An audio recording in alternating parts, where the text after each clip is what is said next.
And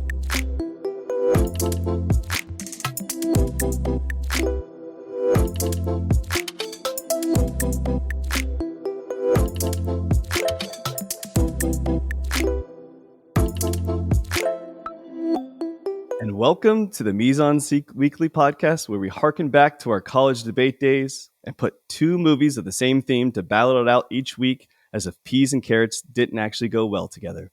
This week's episode is Oscar 2023 focused on the best animated feature film, with The Boy and the Heron duking it out against Across the Spider-Verse. I have chosen The Boy and the Heron.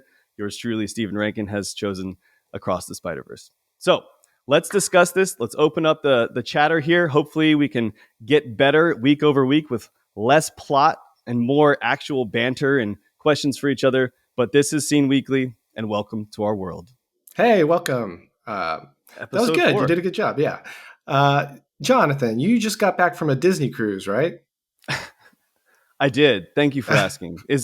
I gained 7 pounds, by the way. Oh, wow. In a matter of 5 days. Some of that might be a little related to water retention. Because, boy, by the way, and no offense to Disney cruises. I mean, this is the second one we've been on. Have a child. This is what you kind of have to do to some extent. With that said, there happens to be boxes of where if you have diabetes, used syringes would be placed everywhere. Well, that's very thoughtful. Yeah, that's one way to put it. They know their clientele, I guess. Yeah, that's a very good way to put it. But it was a lovely trip. But thank you for asking. I just kind of wanted to segue. Disney usually dominates, or Pixar usually dominates, the animation category at the Oscars. And we're talking about two movies that are neither Disney nor Pixar. You have, a Miyazaki film in The Boy and the Heron, and I have Sony's Across the Spider-Verse. Why? What's up with Pixar? What's going on at Disney? I think. Do you think Bob is focused on other things? What's maybe happening? Maybe they're more focused on their cruise line and parks and things like that. Have you ever seen pictures of a Disney cruise? By the way, I have not, but I'm eager to do a little quick Google search and check it out. Well, here's my Google search for you. So very quickly, I'll give you a breakdown and a snapshot without having to actually Google anything. We were on the Dream, left from Fort Lauderdale, which was very pleasant. It was actually my first time in many, many, many years in Fort Lauderdale, but lovely place. I had a friend who was running a half marathon there, strangely enough, who actually won. But nonetheless, it was a fun time. Imagine Disney World just encapsulated without all the rides, there's water rides, into a boat. And so in your effort, as you might have if you have a 4-year-old ever in the future that wants to see characters that are Disney related, you just go down a few flight of stairs, and there's a character: Mickey, Daisy, Donald, Goofy, Chip and Dale, Pluto. Yeah, everyone you princesses, can possibly imagine. Princesses on there. Lots of princesses, pretty much all of them. Yeah, it's which is a good many. Yes, and you can just do anything you want. There's no limits. Basically, I went on the first cruise, and there was a question to me: why are you ordering the way you're ordering? And I was like, I just am from the table who was adjacent to us, and I didn't know how to answer that. I'm like, you could order anything you want times 6. If you wanted 6 of the same entree, feel free to order 6 of the same entree. So the second cruise, we started ordering whatever we wanted, and then we started feeling a little bad. We're guilty or bad, stomach a little cake. Guilty. Yeah. Well, Sonia, for both. Me, I was more of they are working very hard to satisfy the needs of the patrons here, and so we were providing good tips. So good. Anyway, I don't know what Disney's doing other than Disney cruises, but they're not in any of the categories. So yeah, we got a couple of great films here to discuss. You have the latest Miyazaki film in The Boy and the Heron, and I got Spider-Man. What's your history with Miyazaki films? When did you kind of start watching them and gravitate towards them? I can't remember what the first film I saw, but I think I watched it maybe a little too early, at least for my own brainwaves not being formulated. So I think it was probably Hal's Castle in the early 2000s and not Spirited Away. And I actually didn't catch Spirited Away. Strangely enough, I have always been interested in, for example, using a Disney flick, The Lion King, which I've also seen probably 20 times in the last 2 weeks because of my daughter. But I've never, this is like, I'm arguing against myself right here. But with that said, I've always loved animated films, but for some strange reason, people were so in the promotion of Spirited Away, Studio Ghibli. I think it's 2003, but same director, same creator, same brainwaves, if you will. That I just stayed away from it for a long time because I just was like, how good this can this possibly be? Which is the dumbest thing if you really think about it, to stay away from something. If if everyone around you is like, this is the greatest thing I've ever seen, you should probably go and watch that thing. My friend Hashem, who's probably going to be watching this, he had the same idea. He doesn't like American football, but he's like, if 100 million people are going to watch something, I think I should probably watch the Super Bowl. And I was like, that makes a lot of sense. Seems enjoyable. But I would say Hal's Castle was probably the first I saw. And strangely enough, it took me many years to get to Spirited Away, but I was blown away then, and I basically went down the rabbit hole, which they do, It's Ghibli, a and big, yeah, every single quite one of their literally. movies. Yeah, but also, if you, by the way, there's a new setup here. Yet again, I guess we should call it out. I'm in my basement and it's freezing in New York, and I'll attempt to not shiver throughout this podcast. But what's your experience, and what was your first film you saw? I'm kind of the same way. I never saw any of the Miyazaki films when I was a kid, even Yeah, though he's been producing films for a long time. And I don't think Miyazaki really blew up until, especially here in the States, until kind of that Spirited Away moment.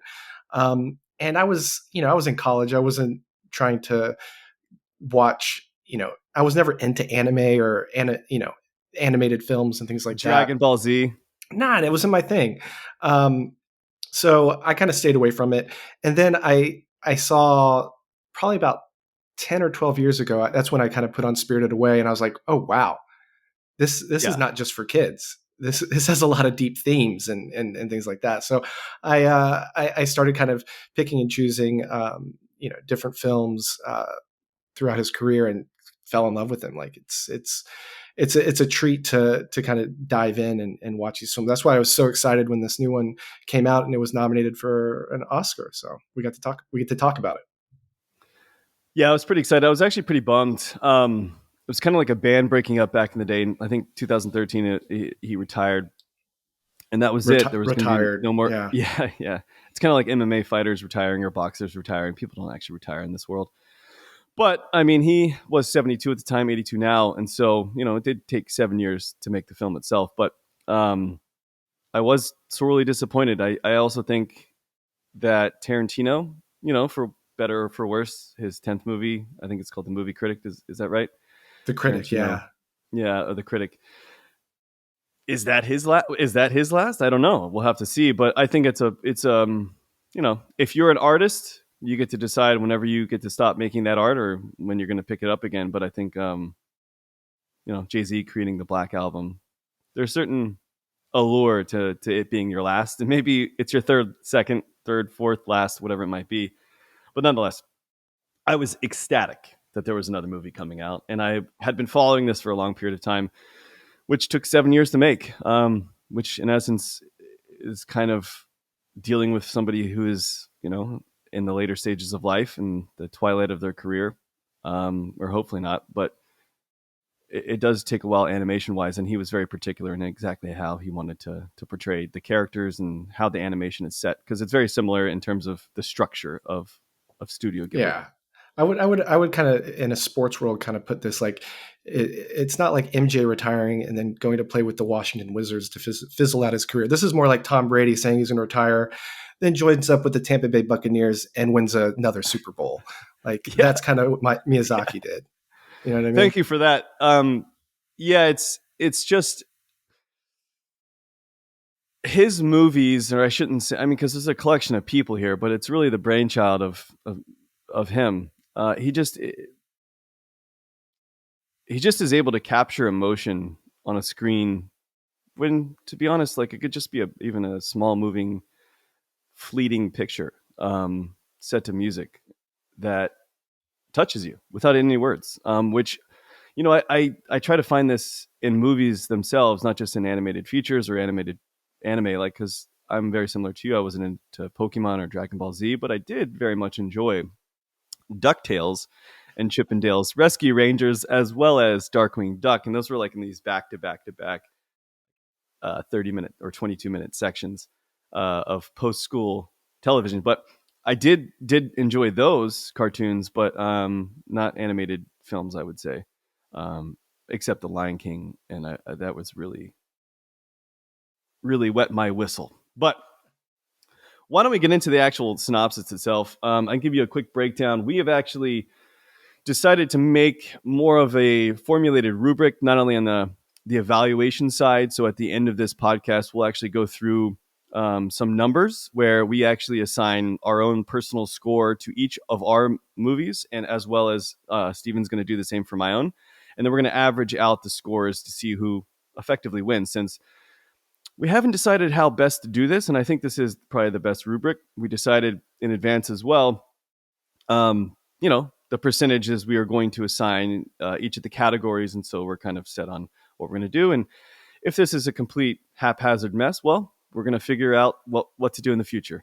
Yeah, figure it out as we go. I mean, these categories are kind of like the standard, best performance, best cinematography, best mise-en-scene, but we also have like our kind of own moments that we are awards that we made up, including the best Ember moment, which we'll talk about later. But it's, we're going to kind of play around with it and see how it goes. And Ember away. So the backstory is this. The movie is called The Boy and the Heron. It's 124 minutes. Miyazaki is the creator, idea generator, but Studio Ghibli is really the, not to take anything away from him, is really the brain behind this. It was released last year, and in effect, in New York State, at least around me, it was very difficult to actually find this movie in a non-dubbed version, so subtitles. I vehemently am opposed to any dubbing of movies. Now, people have their say in whatever they so choose and what they want to do in life, but I think you're brain dead if you want to go watch a dubbed movie. So there's that. And everywhere around me just was showing the dubbed version of this movie, and I had to drive on a Sunday during the Super Bowl, mind you, to watch it. But it was lovely. I thought I was going to be the only person in the movie, but it turns out two other crazy people who don't like American football were also there too. And they were probably walking in as I'm just chowing down on my snacks, because that's what people do when they watch movies. No judgment. But it was lovely. Steven doesn't eat snacks, so you can rail on him about the comments there. 2023, PG-13. It's a fantasy film. Of course, it's animated. 97% on Rotten Tomatoes. I'm actually going to add in an IMDb score, which is quite low, in my opinion. 7.6 out of 10. The budget was, I believe, the highest budget of Japanese animated film ever. I looked up just to see what the top 25 were, and it doesn't even make the top 25. So I was a little surprised at that. $100 million is a massive budget for an animated film, but that's over 7 that's years, huge. so it makes sense. Same budget as your movie. Yeah. Box office, at least right now, I'm sure this is changing, and I'm sure I don't even have updated numbers, but 280 in the box office. But and it was the first Miyazaki film to be number one in the U.S. at the box office for a week or two, I believe. So yeah, or it opened up number one. Opened up, it opened up as number one, which I think as each, not as each, but if he continues this path, it's probably going to just keep continuing better and better. But I think the preview, if you watch the preview, is a little different than his previous movies, including Spirited Away, and so maybe it captured a new interest. But it's really surrounding Mahito, who is he's a 12-year-old boy in the current time of the movie. He struggles to settle into a new town after his mother passed away in a hospital fire, and so the original score in the original, I guess, setting starts with a siren and ultimately a boy who is Mahito running towards a fire, and his mother sadly passes away, and he eventually has to move out of Tokyo a few years later and his father actually marries his late sister's sister, which I don't, this was, by the way, set in a post World War II or during. I think it's during the Pacific War, but it's maybe more common in those days. But it makes a lot of sense ultimately at the end. But I guess you have to kind of get past the initial thought of that. That's one of my questions for you. Was what are your thoughts on his dad marrying his wife's sister? Like, I mean, Yeah, I don't know. time and place, I guess. That's my ultimate answer. Time and place. So I now I certainly am not going to be marrying my wife's. She doesn't have one, but if she did have a sister, it'd be very strange. I think I now, mean, does and the that sister feel like I'm just the backup? Like I'm not the lead, but if somebody breaks an arm, or burns up in a fire, I'm playing the role. I mean, Tom Brady, to use your American football reference, I mean he wasn't a starter to begin with. So what That's happens true. then? I mean, good. He wasn't he like a backup's backup? I don't even know. This is a person talking about football, but it's questionable. But I think the time and the place kind of affects it. But anyway, Yeah. ultimately, he moves to a new town. It's outside of Tokyo, very much in the countryside, and he gets to know a gray heron, if you will, and the gray heron informs Mahito that his mother actually is still alive, and so the premise is really contingent upon that.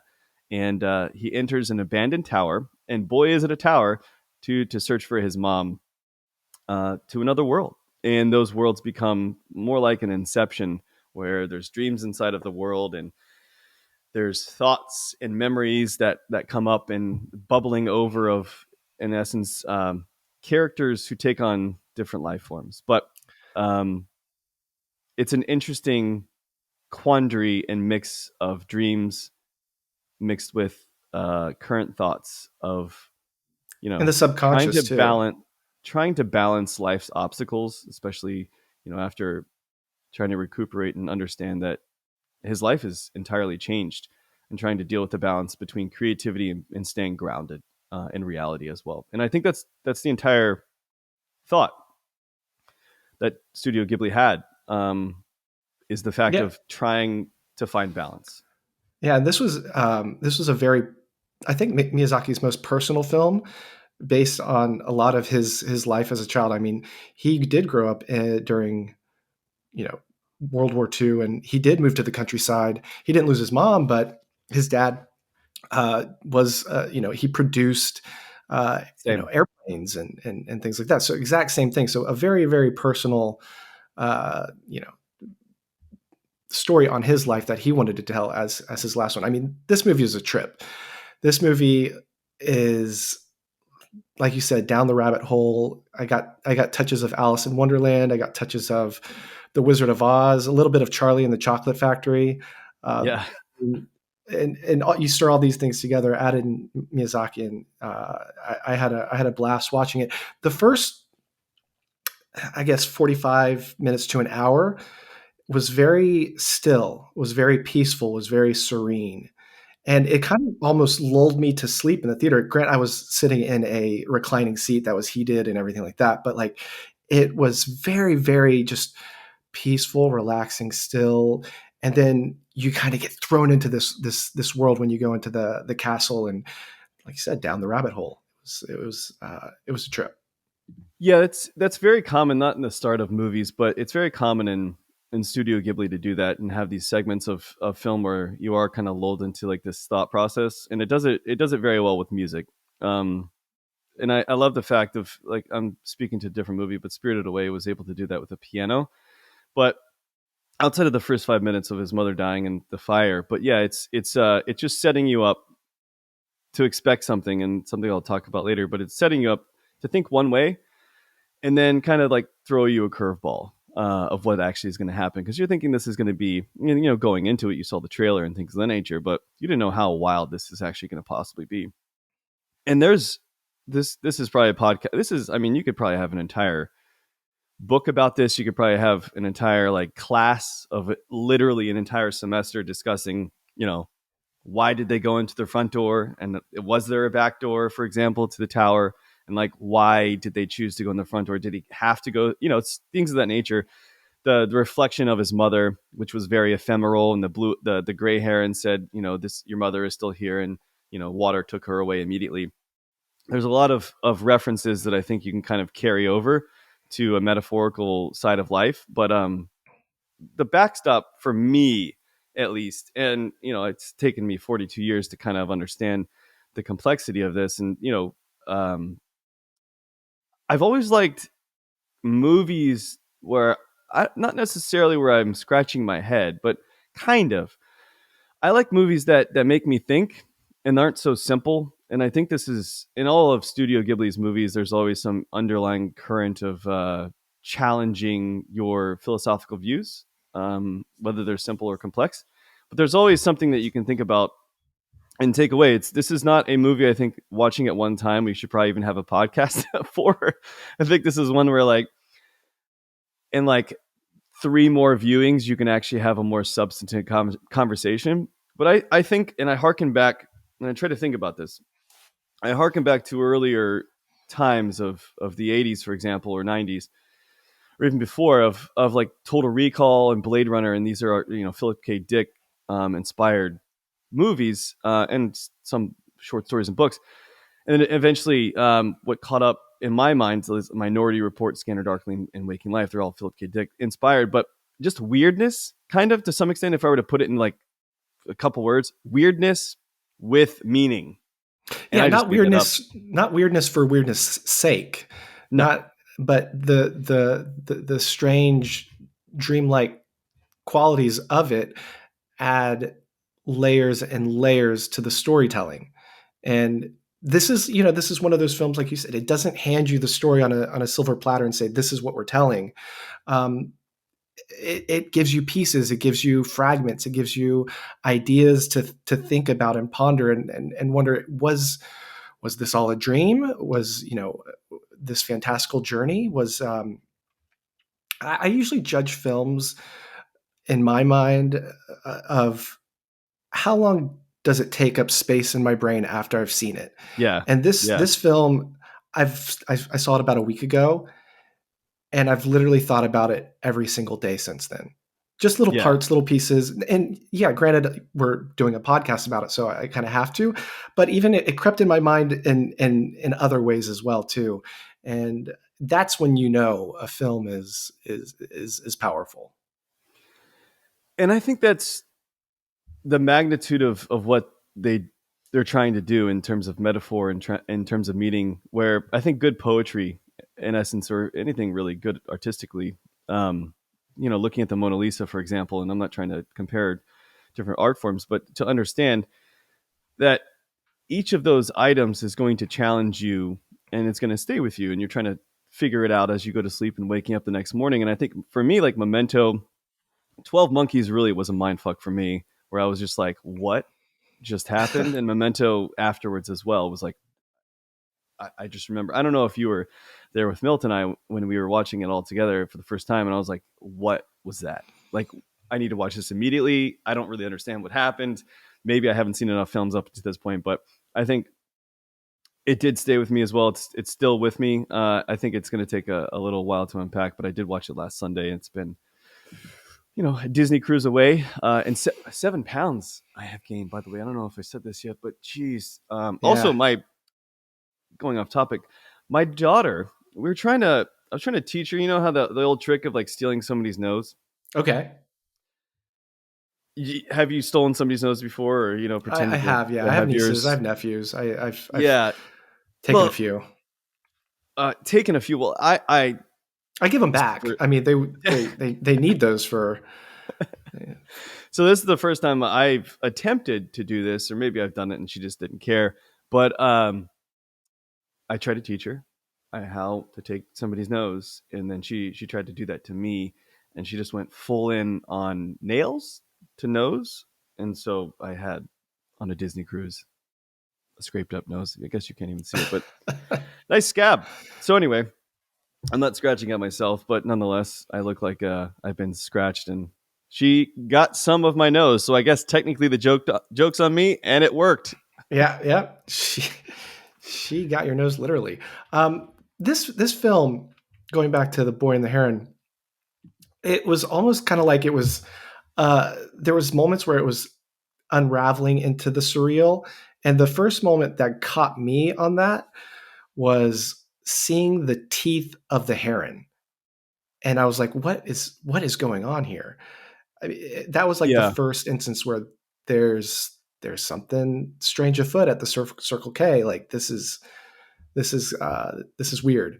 What Well, I about think you? it's yeah. I mean, it was slightly before that, only because I was probably on the tip. I was waiting to see where that difference is going to lie, and I think before that, when the heron actually and was mentioned, the heron's never flown near the house, and without the showing of the teeth, and I think that was kind of the first indication that something is afoot. But I think it's more of not more of. It's also like the melting of his world, Mojito, and the fact of maybe things are starting to become dreamlike because he wants to get out of reality, and I think that's really ultimately what he's trying to fight. The loss of his mother and trying to continue on in a new place with new people, and Getting bullied as well at his school. Like his first day of school, he was bullied, and he's walking back home. And what does he do? He takes a rock, hits yeah. him on the head. So It was the most kind of visceral thing I've seen in a cartoon ever, probably. Like for that, a cartoon yeah, that's made for children as well. And I was kind of shocked by that scene. and this scar actually comes back to for some significance later. But I was curious, and I have this as a question for you, but um, and I maybe this is too dramatic to even be talking about, but like, have you ever hit yourself to out of either anger or just trying to get out of something? For example, like you didn't want to go to a play or you didn't want to go dance. Because I was thinking of the situation. For example, I myself, I can't. I have injured myself, but accidentally, but not on purpose. And I felt he must have been in a very bad shape to take a rock and hit himself against the forehead. And I say this very sincerely because my wife, I mean, her mother died when she was 5, and so while this is clearly not me, I you know I have seen, I guess, the ultimate effect years later on somebody, but she hasn't hit herself per se that I know of. But it's such a powerful moment of just trying to get out of reality, and he's trying to legitimately kind of knock himself out and to just not think anymore. And to me, that there's so many moments in this movie that were sad, but there were also on the inverse so many that were also uplifting almost simultaneously.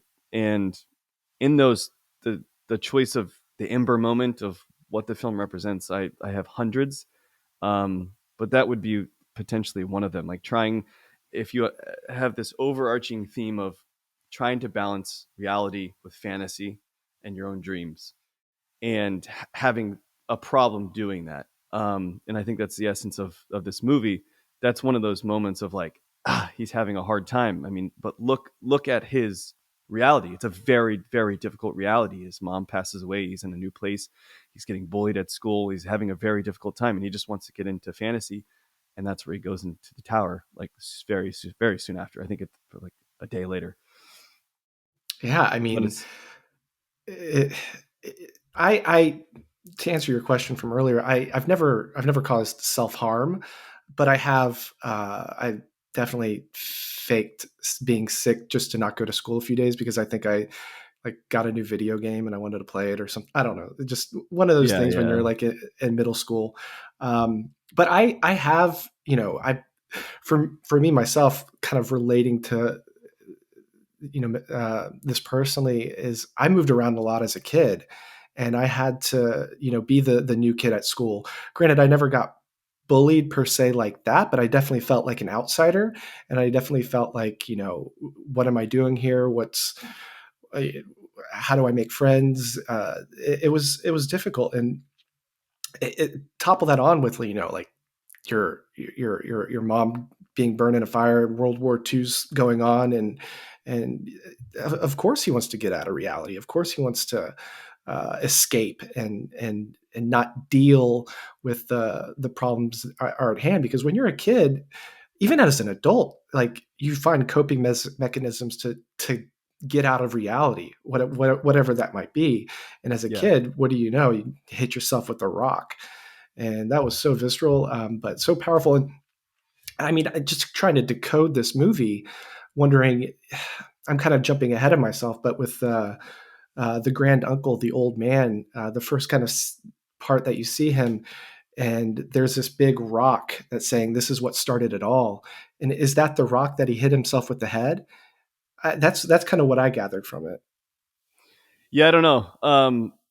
Again, I think it's going to take more viewings, but to me, yeah, it's. I'm glad you actually shifted to the sorcerer, who happens to be his great granduncle, who is, you know, whatever you want to define him as, but he definitely, in the world that is in the tower, he is the balancing act, I guess, to some extent. Or actually, he is the guy, and so he quite literally has his own little small, succinct tower of shapes and moves them around every few minutes, um, to keep balance to the world that he is currently in. And I'm sure we could kind of go on to the next stage here, but since the bloodline is still in Mojito, he has been chosen to actually take the role of keeping the balance between, the fantasy world, if you will, that may or may not exist in the head of Mojito, or otherwise. But he has been chosen as the one to actually decide, how to keep balance there, and he was being provided guidance by his great granduncle on how to do so. And in essence, he felt that he could not do it, because he wanted to choose reality over, because he was effectively choosing the potential for pain over a dreamlike state, or however you may think fit. But he had the scar, and he thought the scar of himself injuring himself, prevented him to some extent of actually taking over. But he also chose reality when it came down to it, that he wanted to live in reality. He wanted to live in reality, and he also wanted to make his reality better. He wanted to build something better as well, where something that wouldn't be so teetering on the point of falling down, which is basically the same thing. Like, he was in that moment when he hit his head with the rock, he was his balance, his teetering just fell, and he couldn't cope with it anymore. And he wanted, I mean, he's in a time of war, he's a kid, he has a new mom. It's got to be one of the most difficult things in the world. um Let's segue to Segue. something a little less daunting in terms of deciding the world that you live in, and everything is on your shoulders. I I love the fact that pretty much any Studio Ghibli movie, you kind of understand almost immediately who the good and the bad guy is, and then everything gets flipped on its head depending on the nature of what you wanted. For example, you're going to think, at least I thought, the Heron's going to be good, and while he was good to go into the tower, like he ended up being, the Birdman, which there was a human, or what seems to be a human inside of the bird, which comes out after Mojito actually shoots him with his own, arrows, feather.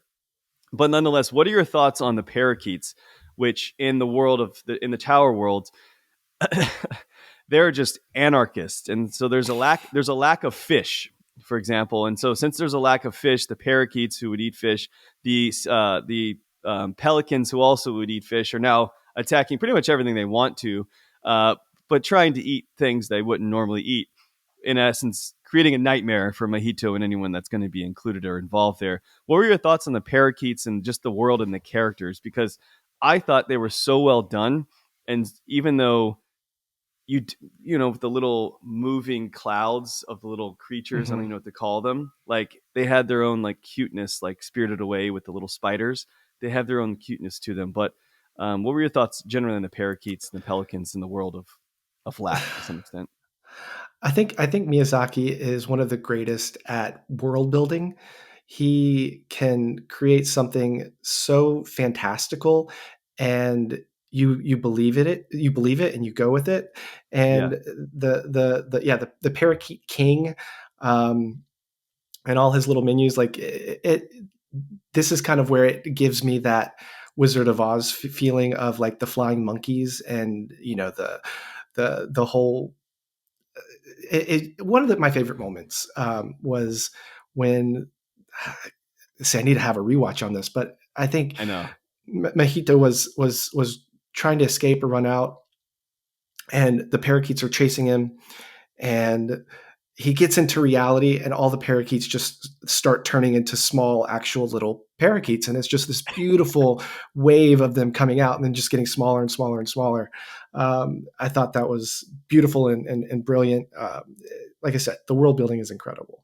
It was one of What? my favorite scenes. I'm glad you picked on this one because they were actually exiting the tower and it was of a different time. And therefore, the parakeets themselves are kind of, once they're getting back to reality, the dreams, it's kind of like waking up from a dream. You remember less and less of it as the reality like kicks in. And so that's what's in essence happening where the parakeets are those memories of the dream is becoming smaller and smaller. And ultimately, they're also getting hacked down. But it reminded me of my own childhood of having two parakeets, and I don't like to have birds at home, and I'll never have them again. Especially Sonia would despise them for pooping reasons. But like I had two parakeets myself. They all were just they're a menace. And ultimately, one got out of the cage because my cat Licorice decided it wanted to try to eat one, and it hung out for three days under a refrigerator. Um, and just we thought it had died. We thought because there was like feathers everywhere. We thought Licorice ate the bird. But I couldn't stop remembering that scene of the parakeets and also the parakeets we had at home. Eventually, it actually showed up randomly, and it was subsisting off like the refrigerator runoff, like the Oh my melting gosh! water. So just drinking water, scared to come out, but had a warm place and some water, and that's all you really need, I guess, in life. But the parakeets, I felt which was like the perfect choice of just crazy, like we're going to try to take over this world, basically this dream world in essence. And they ultimately try to take over as well the big parakeet, the king parakeet, the balancing act of trying to be the sorcerer, which complete destruction immediately happens in the world, and the dream basically starts coming to an end. And that's immediately after as well. Mahito says he basically doesn't want the job. He wants to create a better reality for himself, which I love. Life is a balancing act. What we're trying to do right now is a balancing act of trying to stay in. Life is tough. We Yeah, have very tough times. I think a lot of times, was it Nietzsche or I can't remember the philosopher. Pleasure is the absence of pain, and I really truly very much agree with that. It's very binary, but and of course there's more nuance to that statement. But with that being said, I do believe that there's an essence to it as well. But I think that's ultimately what this movie is about to some extent. He wants and to I choose, even if there's pain in the future, at least I get to create it. yeah, and I think on another level, another subtext is this is Miyazaki's possibly final film. He is kind of like the grand uncle of saying who's going to take up my baton, who's going to keep this going, or is somebody just going to start creating their own thing, and this is the end of what I've created. And he's conveying that as well. I feel on another level within the film. I loved it. Yeah, I thought this movie was great. he actually is going into he started a new movie already, allegedly. I don't know what the title Allegedly, is, I mean, but if it takes he another 7 years, I mean, knock on wood, but we'll see. um I don't know if you want to get to your movie, but I have a few more things here. So the parakeets are just absolutely hilarious, and the fact that they're being hunted in this dream world. But I do have one powerful moment for me, and one that I just think that is I don't know. It really is so simple, but it also I keep thinking about it over and over, and I wrote it down when I was in the theater. I was taking notes and hopefully not creating too much of a stir. But I have two questions for you, and then you can go on to Spider Verse. Would you want to stay in your dreams forever? There are some dreams where you don't want to wake up. It was kind of the first time I saw Waking Life, which we've talked about before, and that idea of lucid dreaming. I've had lucid dreaming in the past before I watched that movie, but I didn't really know what it was or couldn't put my finger on it. And I saw that movie and I was like, I paused it when they kind of explained that scene. and I was already a little bit sleepy. So I was like, I'm going to try and lucid dream. And I did. It worked.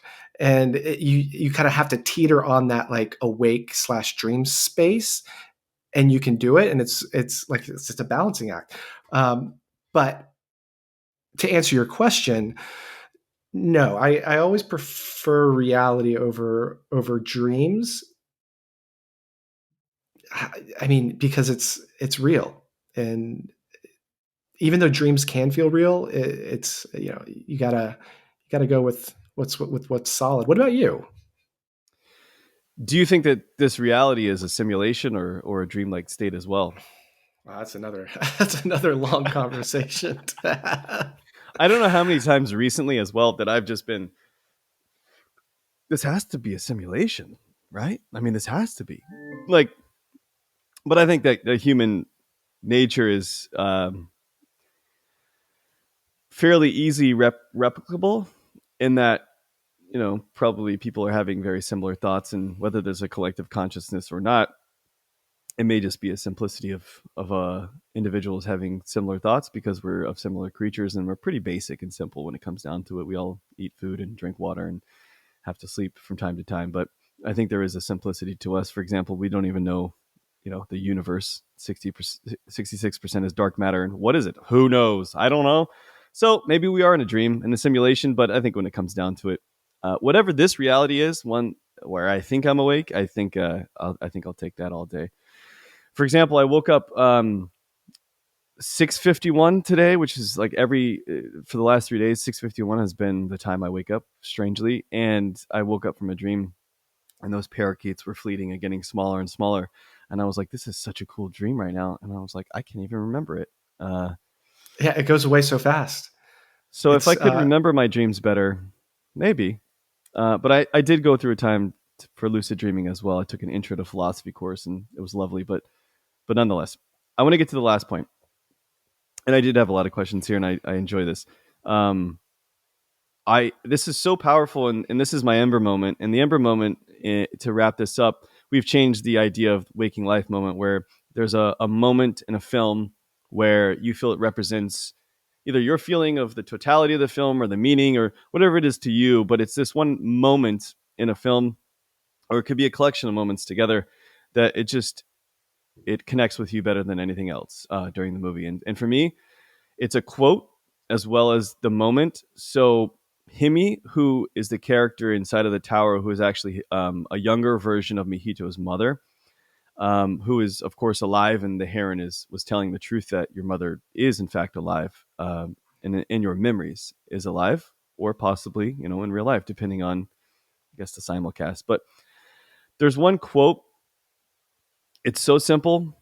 It's 6 words, and it's just like, it's a very emotional idea for it, and I'll just go ahead and say it. But she's speaking she's speaking with her son. She knows that it's her son, and it's the time before an effect, because she is of an age where she hasn't had mojito yet, and there is a fire, and she tells him, "I am not afraid of fire," when she was going to be leaving. And in essence, if you think to the very beginning of the movie, where there is in fact a fire and she dies in the hospital fire, I what she was in effect trying to say is, I'm not afraid of fire, but I have to leave you now. But I'm not afraid of fire because I know reality. In reality, for you to even exist to begin with, that fire has to take me. And so this reality has already been set. And so for you to exist to begin with, I have to do what I have to do. And that is just like, it was so powerful.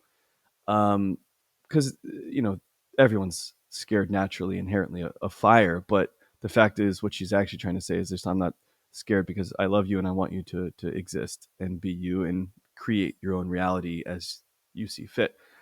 And I just love that so much. Oh, Like, that was a it's such an ember moment. It's literally an ember fire, and it's just it was just, the quote is so powerful to me.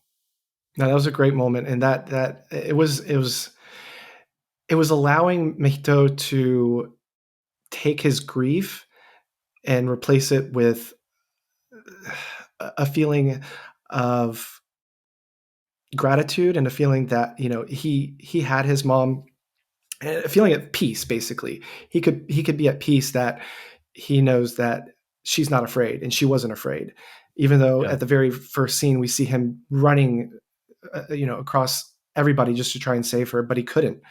Did you? Speaking of the young Mohita's mother, Lady Hemi, Yeah. right? Yeah. Was it a surprise to you that it was his mom at a young age, or did you kind of know all along and like pick it up in the movie? No, I didn't know. I actually didn't know. I always try to like speculate on Ghibli's movies, but I didn't know actually, because like with Ghibli, there's a lot going on.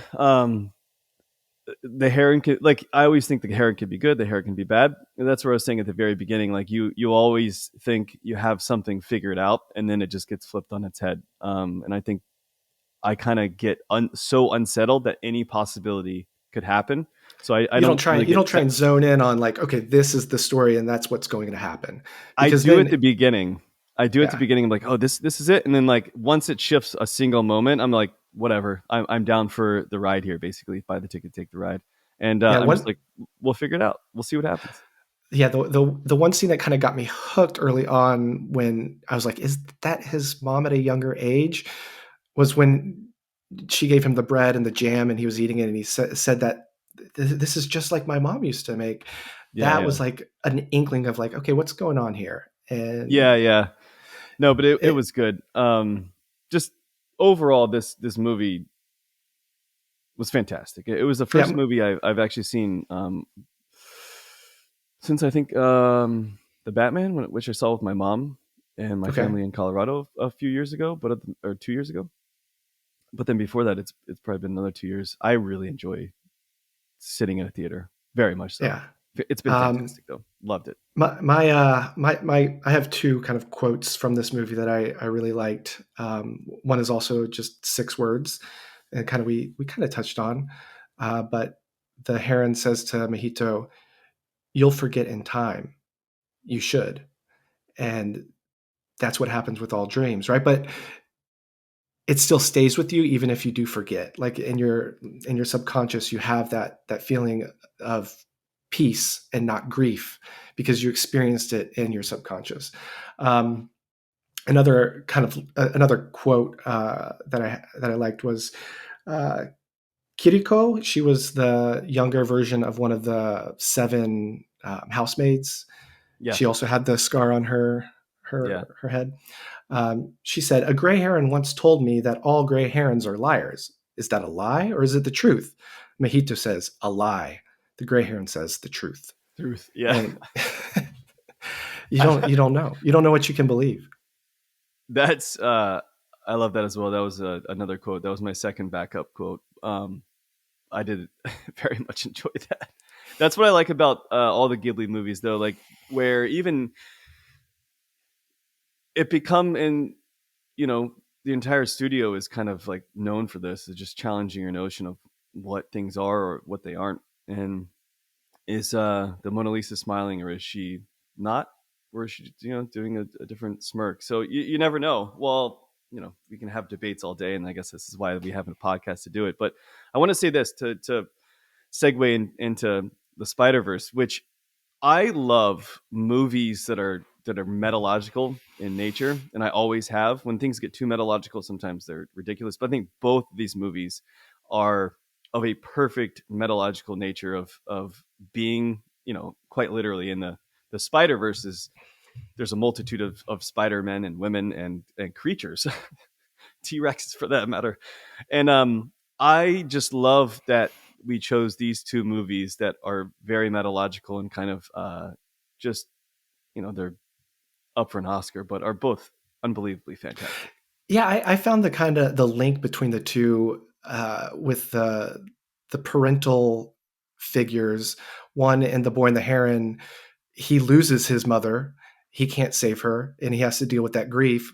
And then into Across the Spider Verse, Miles Morales is aware that his father is going to die, and he's going to try and do everything he can to save him at what cost. Yeah, And two, opposite ends of the spectrum, but they find a link together, which I thought was really cool. So you want to get into Across the Spider-Verse? Yeah, let's do it.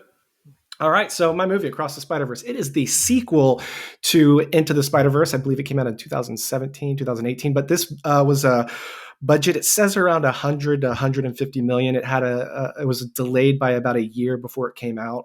But the box office was 690 million, almost double of what the first installment was. Rotten Tomatoes score of 95%. So both of these films, I mean, they're excellent. Yeah. A little bit of the plot. After reuniting with Gwen Stacy's Brooklyn's full-time friendly neighborhood, Spider-Man is catapulted across the multiverse, where he encounters a team of spider people charged with protecting its very existence. However, when the heroes clash on how to handle a new threat, Miles finds himself pitted against the other spiders. He must soon redefine what it means to be a hero so he can save the people he loves most. So this takes place about 16 months after the first movie, the setting, the Into the Spider-Verse. Miles Morales is riding high. He's beloved by all as Spider-Man. He's even hosting Jeopardy.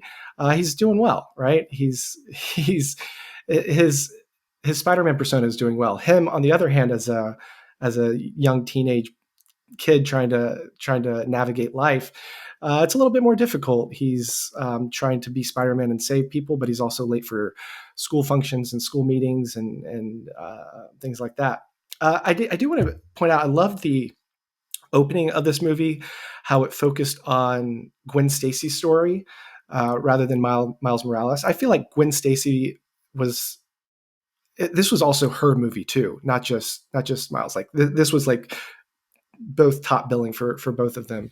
But she comes into a conundrum where she is trying to save the Peter Parker there, who becomes a reptile lizard and ends up in a fight, and he ends up dying. And her father, who's captain of the police, catches Gwen Stacy Spider-Man, and basically he what does he do? He threatens to arrest her and everything like that. But she escapes, right? She escapes and goes into the multiverse and becomes one of the elite spider defenders with Miguel O'Hara, who is Spider-Man 2099. But this movie was kinetic, action-packed, full of comedy, and had some great themes. Like what I loved most about this, besides like seeing all the little cameos from Spider-Man, for me personally, like I've been a Spider-Man fan for a long time. This is my 2099. I got a few of them here. Like I've grown up with Spider-Man. I read the comics. I've watched the cartoons. I have the third Spider-Man upstairs. Just to Oh, you do? Yeah. So I grew up with this. Now Miles Morales, I wasn't really introduced until Into the Spider-Verse. Me too. And same here.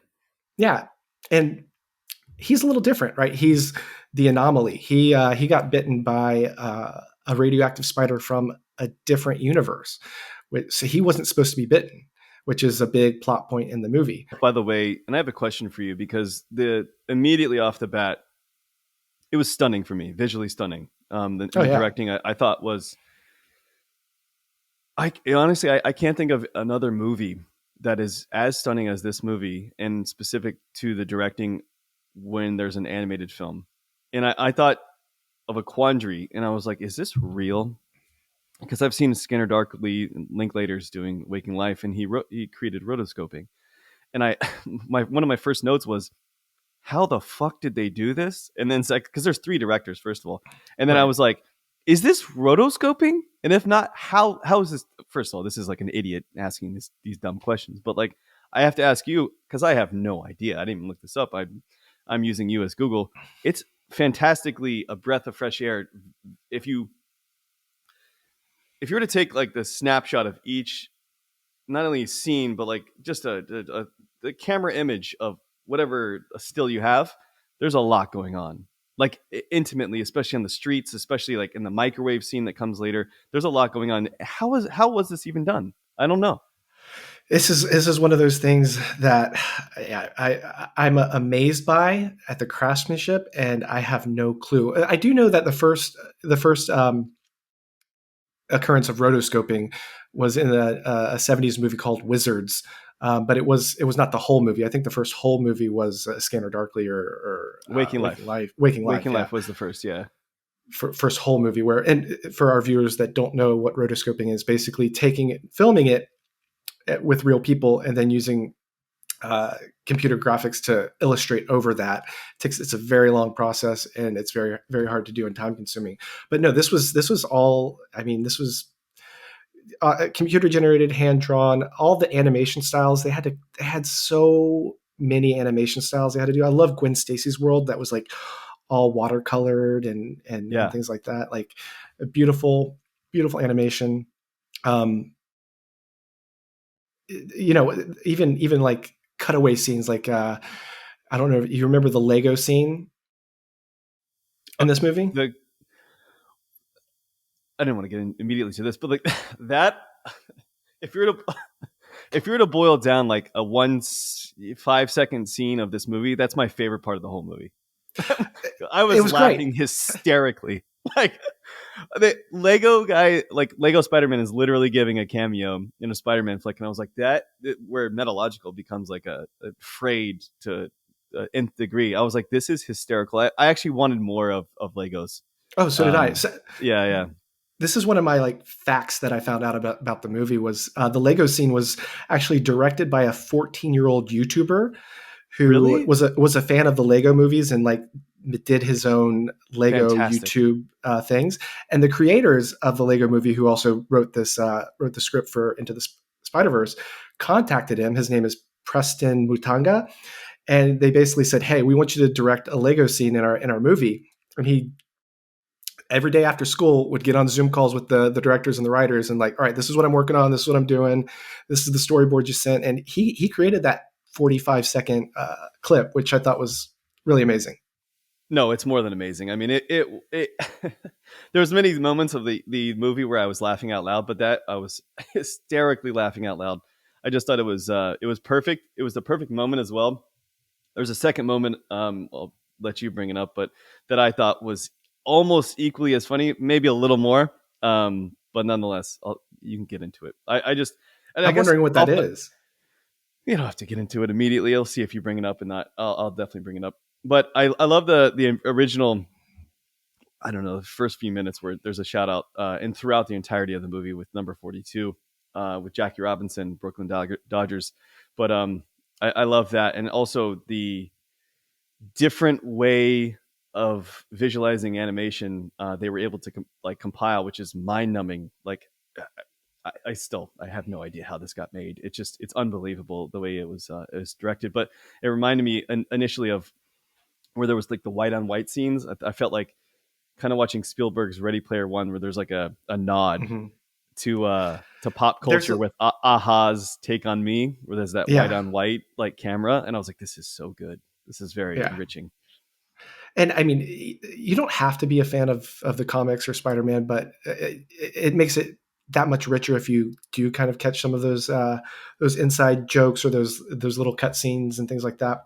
I do want to kind of point out the villain of this movie. We kind of get two. We get a villain and we get like an anti-hero.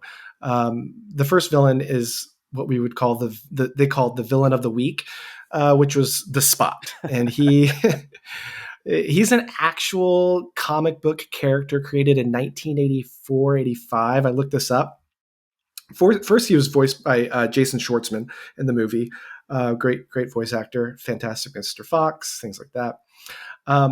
But the creator of the Spot basically thought of like he was watching old Looney Tunes cartoons, and he just remembered from his childhood like Bugs Bunny being able to move his rabbit hole in different places and things like that. He's like, I'm going to create a comic book character out of that. So he he created the Spot, and he has a weird sense of humor. So he came up with the name for the Spot as Jonathan On, thinking that he would be Johnny on the Spot. It's it's a Very big funny pun character. intended. Yes, it's a very funny character. And Schwartzman does like fantastic. I think his voice. I've always loved Schwartzman to begin with, but big Wes Anderson guy. But he in this movie he definitely brought the action as well as the humor at the same time, and sometimes most of the time simultaneously. But it was fun, a lot of fun. Yeah. So we get him as the first villain. He's I guess leveling up, as you could say, going to different dimensions and things like that. But the second kind of anti-hero is who we kind of showed, Spider-Man 2099, Miguel O'Hara, voiced by Oscar Isaacson. And he is kind of this defender of all of the multiverse. He has his team of spider people. First, we think it's just a small elite team, and that's what Miles thinks. But then he goes there and he's like, "Wait a minute, everybody's here, and why am I not included?" Yeah, So that's a little dig to him. But he Miguel O'Hara is the one that wants to make sure that these universes uh, stay afloat, and they're not getting the timelines aren't going to get disjointed by an anomaly or an event happening that could disrupt all the other universes. And one of those such anomalies is that a loved one of Peter Parker or Spider-Man, a loved one of it has to die. So we see that in Uncle Ben. And we also see that in Gwen Stacy, as you know, the captain of the police force is the one that's supposed to die. And Miles' father just became captain, or is about to about to become be. Yeah, captain. Yeah, about to become captain, and his tragic moment is about to occur. And so Miles is now, he has a fire lit underneath him. He's like, I have to save my dad. I have to get back yeah, and save my dad. And this is at the risk of knowing, if he does save his dad and this tragic event doesn't happen, it could be the result of everything falling apart, which happened with Miguel O'Hara's universe. He tried to go to another universe and save his wife, and it created the whole universe to fall apart. So you have these two things, and you have Kantianism versus utilitarianism, right? Kantianism yeah, is every person is valuable and should never be used as a means to an end, versus utilitarianism, which is the maximum amount of good for the maximum amount of people is preferable choice. So you have these two views. Obviously, Miles is wanting to save his dad at the risk of maybe everybody else, the whole universe collapsing. Whereas Miguel is like, doesn't matter, it has to happen so everybody can live. Now I present this question to you. Who's right in this situation? I don't think anyone's right. um who do I think it is? I mean, who would I can see both sides of this spectrum. If you were to ask me early on in life, maybe I'd have a different answer. But I think it's all up in. I don't know. I could. It depends on the day. Who would you choose? I don't know if there's a right. If that makes sense. Like who's right? I don't know. Like, does somebody have to be right? Can't there be a little nuance here? Like I think there's a Yeah, nuance. No. yeah, I think there's a nuance. As an audience member, as a viewer, as a fan of Spider-Man, I think we're conditioned to obviously go with the Miles choice, and that's what we want to see. That's going to make the better movie, of him trying to save both his captain, police father, and the whole universe. But you also see Miguel O'Hara's point of view, um, and as an objective outsider, you kind of think, hey, you got to do the maximum amount of good for the maximum amount of people. We can't be so individualistic here. Sure. I'm thinking of Thanos, like bringing other superhero movies in, and thinking, yeah, like besides the population decline that we're having now, but if you actually were to have a significant portion of society, you can I can understand the perspective of Thanos.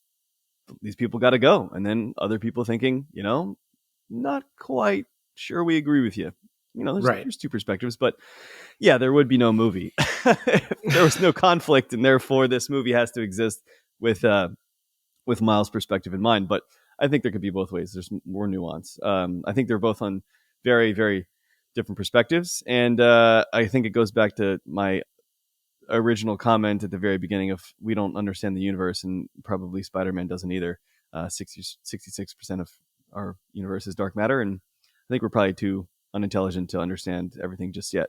And that's where I'm just like caveating it, I guess, or like pegging it. I don't know. But anyway, I digress. Yeah. So who was your favorite? No, I'll ask it. I'll ask this question. If you could go grab a beer with any of the characters in this film, who would you want to go grab a beer with? Spot, 100%. Spot, Spot, huh? yeah, Spot for Okay. sure.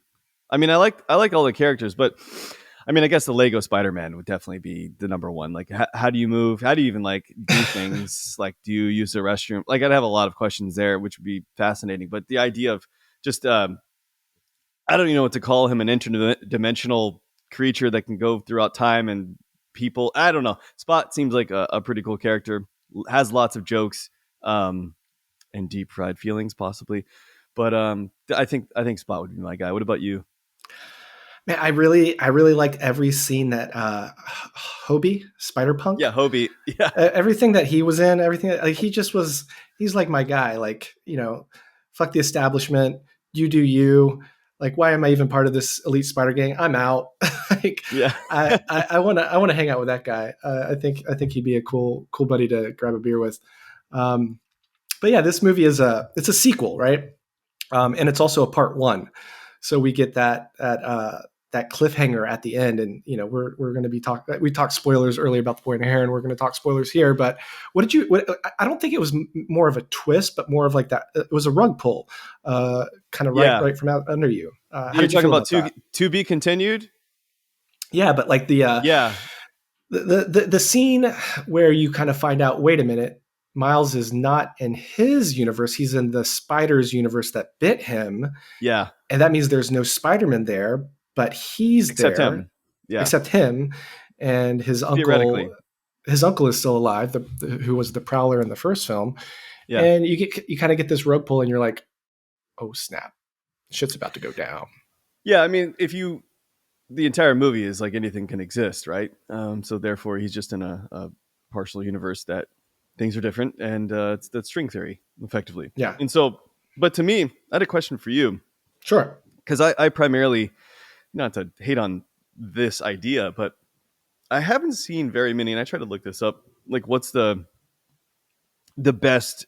Although it could or could not say it quite literally. To be continued. What's the best TBC movie ever?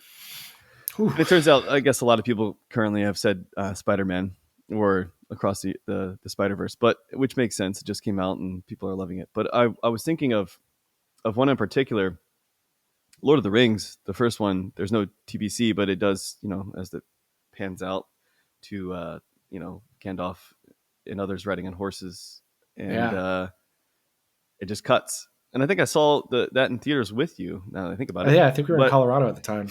just pans out and you're like, wait a second, this can't end like this. What are we doing with our lives? And that's like the same feeling. I was like, what? Come on. And I was like looking, I was like, this can't be it, man. And of course it was it.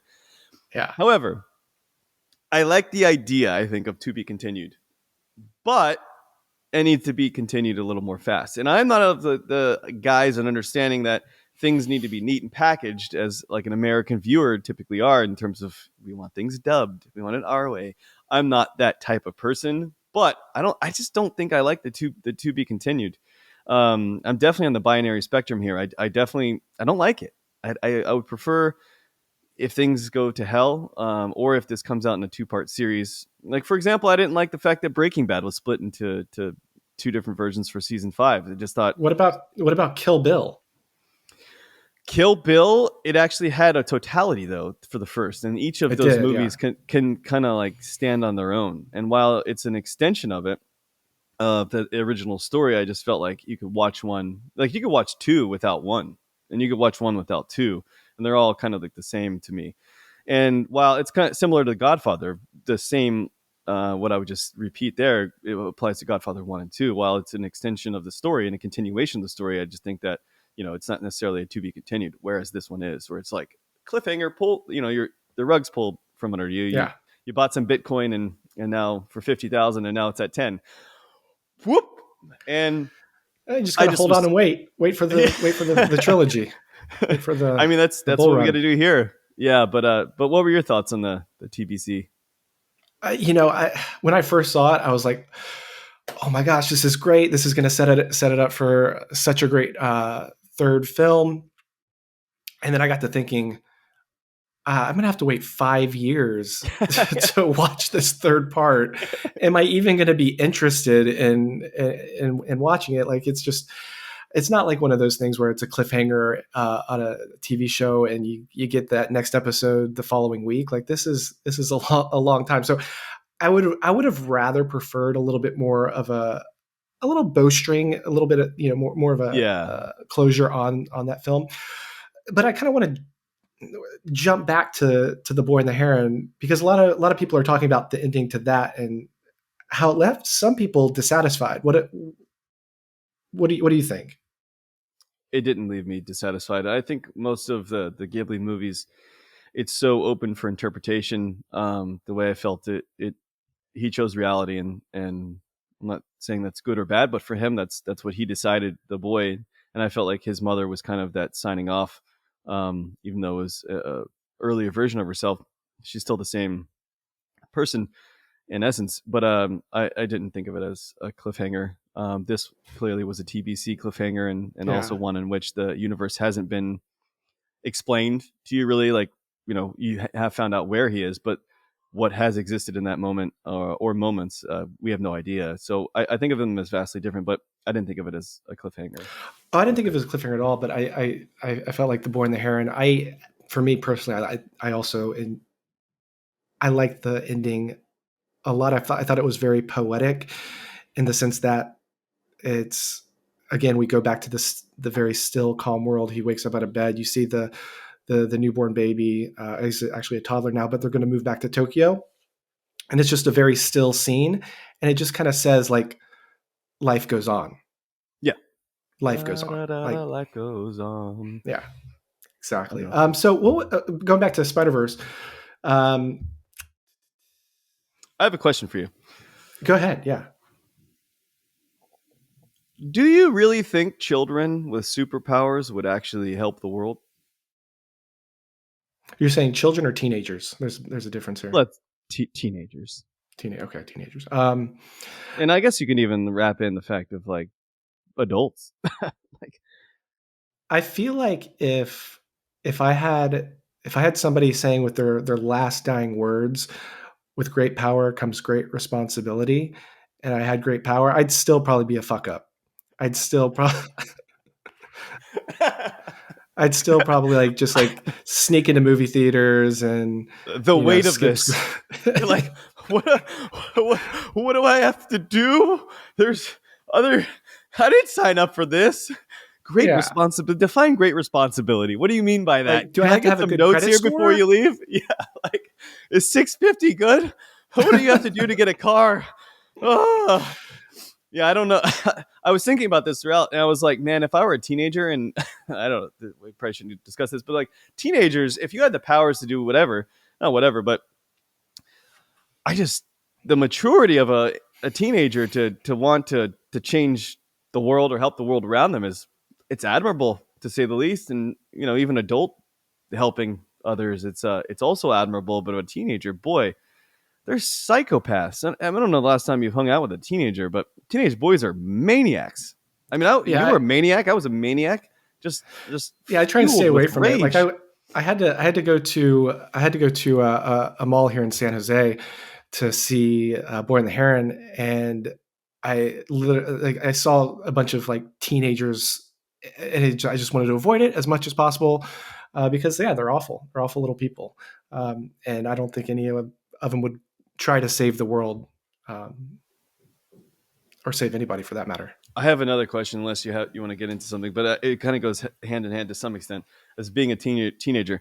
And I'll give you an example of what happened to me. And so there was a lot of embarrassing moments for Miles and his mother, for example. I mean, you can probably go into them, but um, when when the mom was trying to connect and saying something to like, "I'm sorry about icing your game," and he's like, "No one my age talks in the words in those order as you just did." And I was like, That's like captures like the teenage like angst so well, and those and like no, mom, I understand what you're doing, but nobody says shit like that my age ever.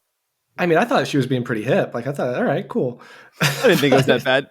But yeah, I didn't think it was that what bad. is has your mom ever like said something to you that was not cool? I mean, for example, I was in line buying deodorant for the first time. I don't know what grade I was in, like sixth grade or something like that. And for whatever reason, I think it was like Right Guard, like the green version and whatever that might be, deodorant. And then my mom like saw that I was excited because I'm like, growing up, coming of age, and buying deodorant, not going to smell like like a putrid fool. And my mom is just to some extent a clueless person, but she's very like agreeable, not agreeable, but like she'll just be honest and tell life as it is, even if a teenage boy doesn't want to hear it. And she's like, he's buying deodorant for the first time. Look at him. And I was like, man, what the fuck is that about, mom? And I was just thinking of all the moments during like the moments of Miles and his parents like not getting along. Like, it's not cool. And sorry for icing your game. And I was like, what did my mom do? And that was the first one that came to my mind, even though I have a sundry of them. But has your mom ever made you feel not cool? No, but I can tell one story of when I it was my birthday. I just turned 21, and I went to go buy beer at a Kroger, and I was with you actually. And you, when we were doing the checkout, you decided to have the person checking us out put on the loudspeaker that, look, Steve is buying a beer on his 21st birthday, everybody, happy birthday. And I was like, oh my, now the whole store has to know that I'm buying beer legally, which was the first time I ever bought beer. Yes, you were at the time. Anyway, we don't have to get into the emotional Yeah. side of things, but you're very excited. So would you have a hard time telling people you're Spider-Man, you think? Keeping it a secret, I'd like to tell a couple people, like just, like kind of Yeah. do a little humble brag. Kind of like, hey, see what I happened on would the too, right? news. Like, dude, you see that? That was me, bruh. Right? Don't, I would. yeah, That would be nice, especially as a teenager. How do you keep that from your parents? right, right. That's Like tough.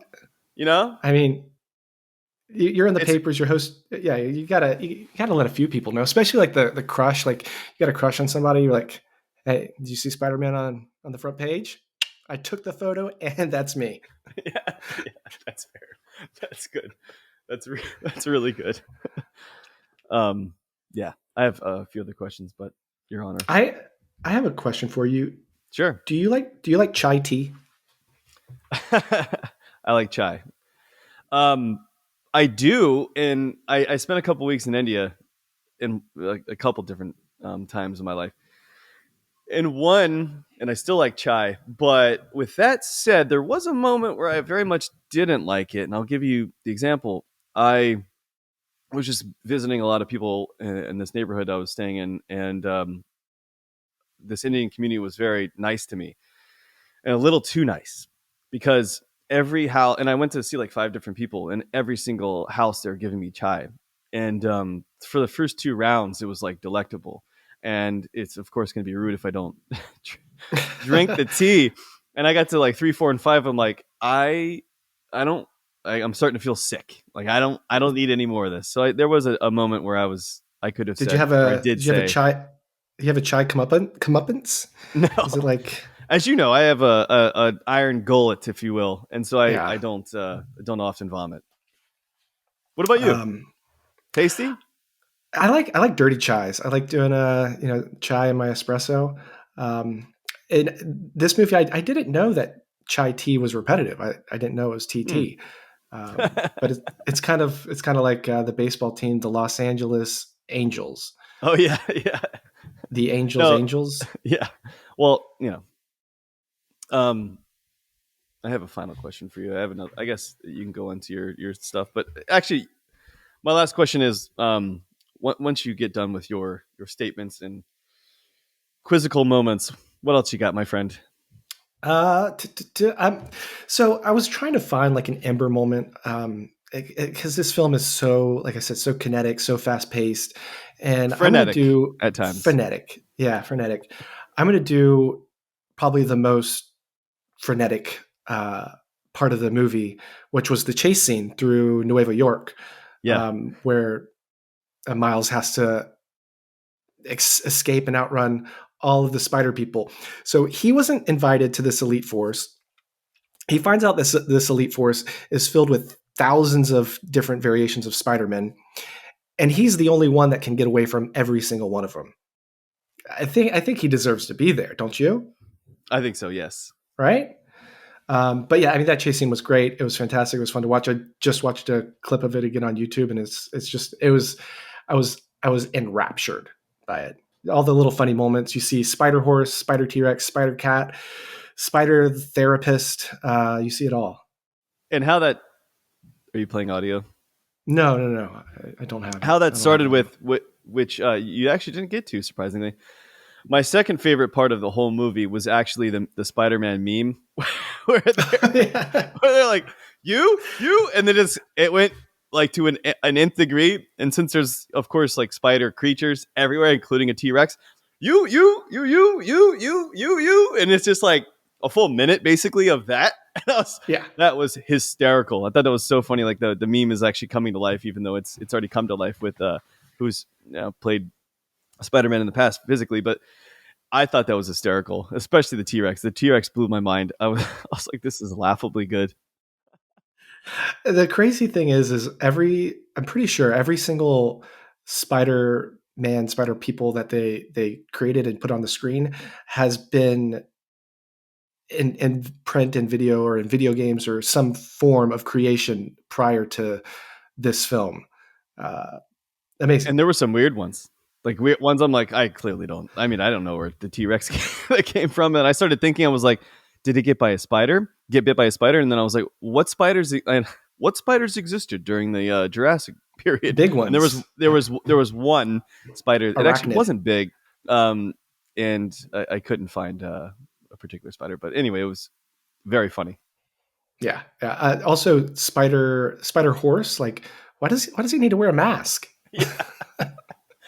And I found it interesting because it happened in the last movie too, of the eyelids of the spider creatures, whatever How they you call blink? them. Yeah, they blink, and I was Yeah. like, this is such an interesting concept. I didn't know how to like really perceive that, and I was like, are these the eyes, or is this like more like an Iron Man eyes, where it's just like the digital version of things?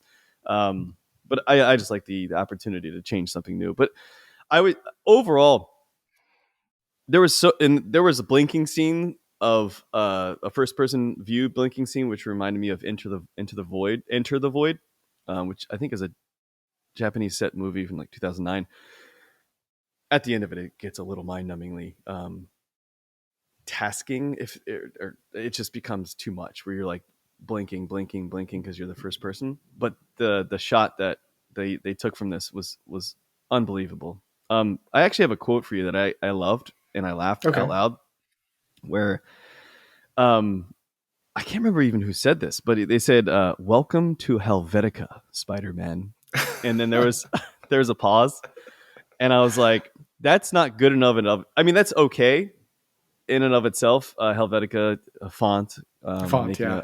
a joke, and then Spider-Man replied, "Bold," and I was like, "That's really, that's I really, didn't catch that. yeah, There's so many it's rapid so fire good." jokes. Yeah, Like, because it was like it's a neutral font, generally speaking, Helvetica. So it's like, and he's like bold, but what he's saying is kind of a breaking of the fourth wall of that's bold of you to even make that joke, kind of like making fun of himself as a dad joke, which it kind of like builds upon itself like a snowball, which I found again metalogical and hilarious. I thought it was really it's funny. great. It's great stuff. Yeah, So you got my Ember moment. You got my best quote. It's not going to be a. You got a lot of the funny zingers and things like that, but I really liked, again, probably my favorite character in the film, Hobie. Um, he told Miles, he said, "Just don't enlist until you know what war you're fighting in," and I thought that was a great, you know, anti-establishment, but also like, don't just join because you want to join. You might not be fighting for the right cause that aligns with what you want. And I think as a teenager, a lot of times, kids growing up, they feel like they have to join this to fit in and be validated and things like that. And that was a good quote from Hobie. Yeah, it was good. I mean, overall, this is a first of all, it's been this is my favorite week we have done so far. Very enjoyable. Both movies were just fantastic. But I was left with the just I just can't understand, and I'm too stupid to understand, I guess, to some extent, just the directing of this, as well as just the idea. Like somebody drew out, I would imagine, storyboarded this, Oh which yeah, is a movie before the movie. Kind of reminds me of like Hodorowski's Dune to some extent, and just an unbelievable setting. The New York scenes are just impeccable, and I've never seen a movie. And I have this angst, and not angst. I have this hatred of like actual movies, um, not non-animated films that display rain, because I think overwhelmingly it's shit. Every scene, pretty much. I've only seen it's so rare I'll actually pick it out and be like, this is a good rain scene because it doesn't look like a goddamn flood from the sky, and it's just like so outrageous. Like I can think of The Matrix, which is so outrageous, but that was probably my favorite rain scene. But it looks so ridiculous, but it works well because there's a tunnel. But with that said, the rain of this was perfect. Just the way it was shot and the trickling down of everything and the movement of the different spider people moving in and out of cars, for example, in the chase scene, it was unbelievable. But the microwave scene, and you probably don't even remember it, but in the bodega, the microwave scene where there's a fight with Spot happening, and you're like, here's the microwave and you're seeing it from this angle, and then the bodega is behind, so you're seeing through the microwave what's actually happening in the microwave and what's happening a little blurred throughout the back. And I was like, that is a fucking brilliant scene. And there was just a variety of those. I was like, the directing is unbelievable, like well done. Three incredible. And individuals. I, it's easier to see like the directing. I feel like of live action, like oh this choice by this director to put this camera here and that camera there, Yeah, and it's a little bit more. Just it's harder to kind of get that feeling of like what did the animators do? Was this the director? Was this some storyboard artist? Like how did they yeah. come up with this? I don't know. I'm not well versed into that. I have no idea, but you know what I am versed in? Numbers. I don't Numbers, know yeah. if you have your numbers, and do you have a wrap up? Do you have a statement? Do you have anything that you would like to say before we get into who's going to be a winner and who's going to be a loser? So the first installment into the Spider Verse, it won Best Picture at the Oscars. Mm, So now it's up for a second one. A lot of times sequels don't come through; they don't win best animated feature. yeah.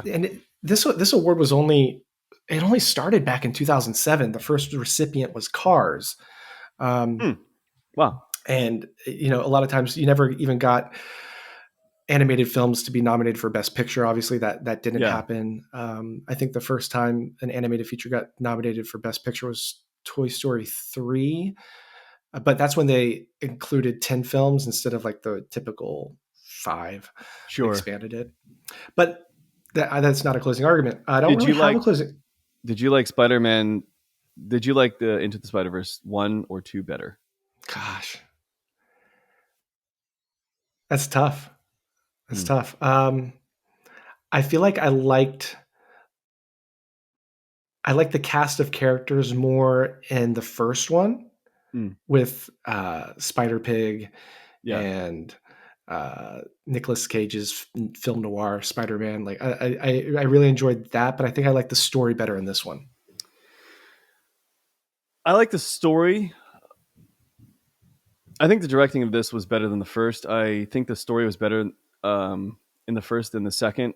I really I didn't want to talk negatively, but I just didn't. There were a lot of times that I would write down, "This is too frenetic," and I feel like the music could have taken a, and not to compare it to The Boy and the Heron, but there's moments where The Boy and the Heron kind of lets the movie just be the movie, whereas Spider Man, it's trying to do too much, and leave there's so much visually happening and acting as well between multitude of characters. Having music that also has words, for example, it kind of takes away from the scene itself, and I felt like that really affected me by the end of it, and I feel like definitely the first was better to me. Um, and also Spot was a little too cute eventually for Spot, me, and I was like, this is like, and everyone eventually became too cute. Like, okay, I get what you're trying to do. They're just trying to be the funny, baby but like, Spider-Man. this isn't the Yeah, other yeah. guys, you know? Like, why do we have to always be funny here? Let's get serious. Yeah, like, people are dying or potentially dying. It's like, ha ha ha, gotcha. It's like, okay, I get it. But anyway, I have a I question for love, I you. lo- yes, sure, Bob. I mean, I don't know if you've seen every single Miyazaki film, but where would you rank The Boy and the Heron on your Ooh, kind of personal list? oh boy.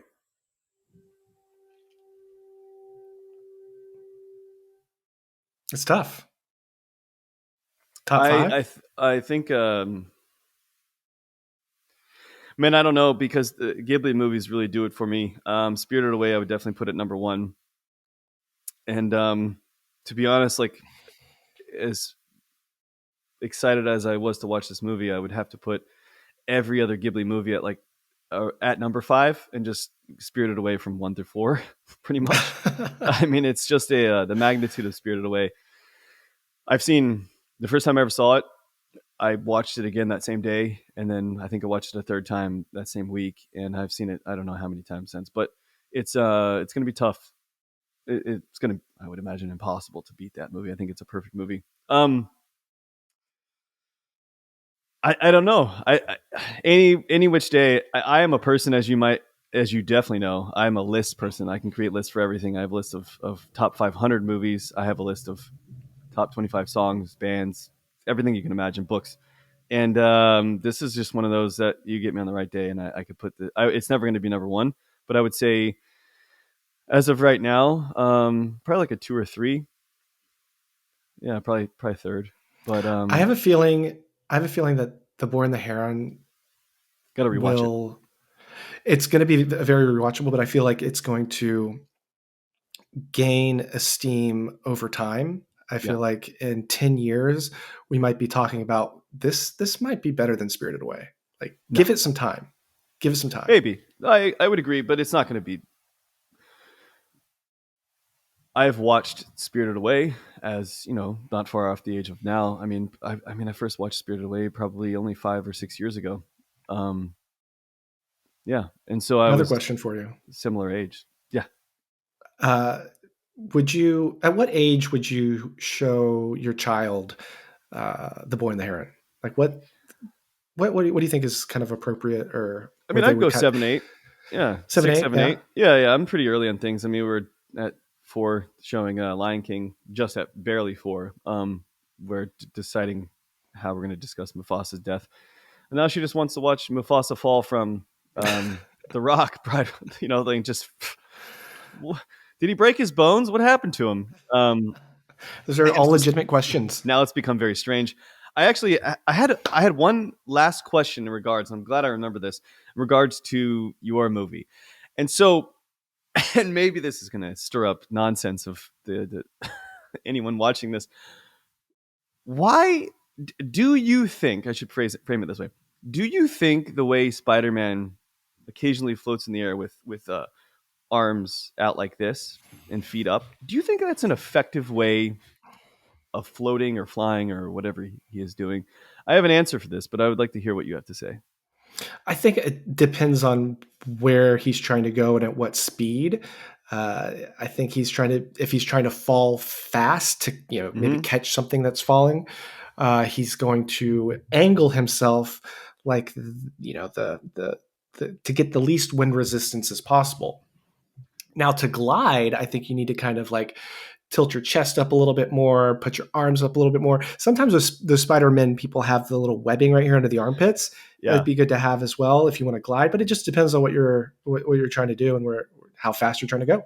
Oh, I didn't know if it was like that. To me, it's a slow version of falling, and so I thought left and right hands would be like, in case shit hits the fan, you could, you have spider webs that could save you to go That right and left. That's where I was that's thinking. true. But I didn't think. I was just like, this seems so dramatic. Like, he does it, from the very beginning in every comic book, basically. And I was like, why? And I want to know the answer, peoples. Tell me why. Tell me why I'm stupid. Let me Give us know. the answers. All right, So we're gonna ratings. do numbers. I'm freezing in this basement of mine here, but I have my numbers. Why don't we Okay. do this together? So basically, um, I guess we'll just go through the Boy and the Heron first, and we'll do my score simultaneously with your score, and tally them up and see how we're going to do. So, the categories are this: best special effects, and I'll repeat this as we go. Best quote, best score, best editing, best mise-en-scene, best directing, and best Ember moment. And they have particular percentages such as 30, 10, 10, 10, 10, 20, 10.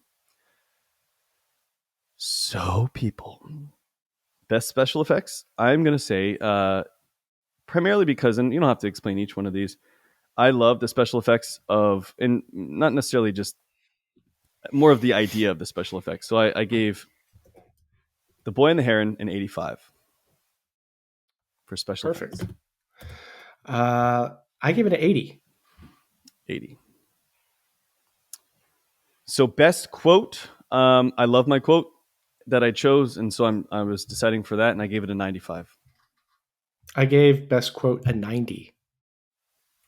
I see where this is going. The best score, I love the setting of the music. I don't think it was as good as the quote. I love how every Ghibli movie has either a piano or different types of musical instruments that just set the feeling of every single movie. And I think that's probably something I should objectively like detail out. But in the way it makes the film and the feeling of the film, I gave it a 90.